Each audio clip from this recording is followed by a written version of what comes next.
y'all can see this, but I'm currently driving down the road and my gauges decided they wanted to stop working. It shows that my parking brake is on and it's showing me I'm going 0 miles an hour. So another issue here. As you can see, I'm driving and my gauges aren't working, so I'm gonna have to make an emergency stop. I'll shut my truck off and turn it back on and see if that fixes the problem.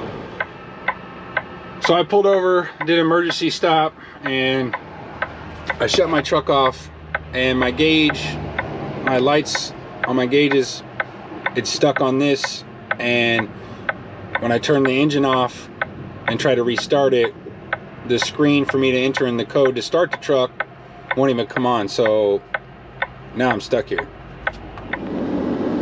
Now, I knew that I was gonna have to take all the cables off the batteries and basically reset and let the computer reset itself. Now in the Freightliner trucks, on the driver's side door, they actually have a switch. I'm trying to get over here. On the Freightliners, by the driver door, there's actually a kill switch for the battery. You can just flip it and it cuts the complete power to the whole truck. Now, Peterbilt was not so smart and they do not have a kill switch. So the only way for me to reset it was I had to disconnect all the negative cables, which are all the black cables on all 4 batteries.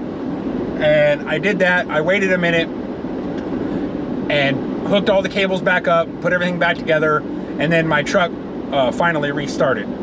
And this is a reason why I ordered a midroof Freightliner.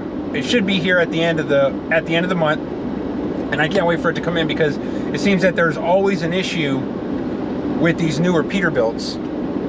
When I got the truck, it only had 12,000 miles on it when I signed the lease with Prime. And the person that had it before me, the motor blew. So it had a brand new motor put in. And when I got it, after a month or 2, I believe, is the whole turbo went out. They had to replace the whole turbo system. So this truck's not only had a brand new motor and a brand new turbo, now it's starting to have issues with the digital display on the gauges, because this is actually the second time. But this was the only first time that I actually caught it when I had my camera available. That way I could show you. So if you're gonna work for Prime and you're gonna lease, I try not to get a Peterbilt, try to get a Freightliner. The only reason I chose the Peterbilt is because on the tanker side, you know, they say, hey, we got trucks to show you. Well, on the tanker side, it's not trucks. It's, hey, we have a truck. And that was the only truck, the truck I have now, my Peterbilt, that's the only truck that they had available. So obviously I took it, because if I didn't, then I wouldn't have been able to get on the road and start making money. So I did think about denying that truck and saying, no, I don't want it, but I didn't want to sit and wait weeks and weeks and weeks and then it actually be even a worse truck. So, oh, and another quick thing I definitely recommend is get you some type of flashlight, because this issue happened to me. It was no light outside. So make sure, I definitely recommend, I have one of those little headlamps, LED headlamps, and that works wonders. You might, I don't know, people might think you look funny in it, but you know, you got your hands, you could be able to work with your hands. So it was actually pretty easy for me to get all the batteries disconnected. It just took a minute. I had to set up my reflective triangles and out on the road, because I was on the side of the road, I had my flashers on. But once I knew, once I disconnected all the power source, which was the 4 batteries on the side by the driver door, I knew that the flashers were gonna stop working, because obviously I cut the power to it.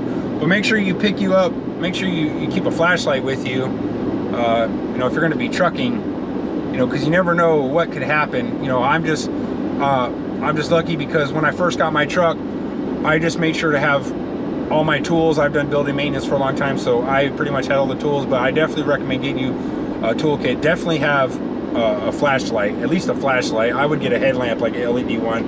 That will definitely save you, because you never know what you're going to run out, or you never know what's going to happen out here on the road.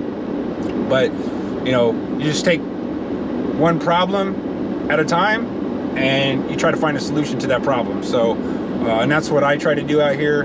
Yeah, I'm not perfect, but you know, you are going to come across problems, and you gotta figure out a solution to them. But yeah, I just wanted to make this quick video, basically tell you there's always an issue with these Peterbilts, so I definitely recommend make sure you get yourself a Freightliner.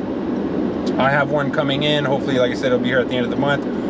And also, I talked to the sales manager on the tanker side, and I'm going to actually be sticking on the inedible side. I'm just going to stick it out there and kind of see how it goes.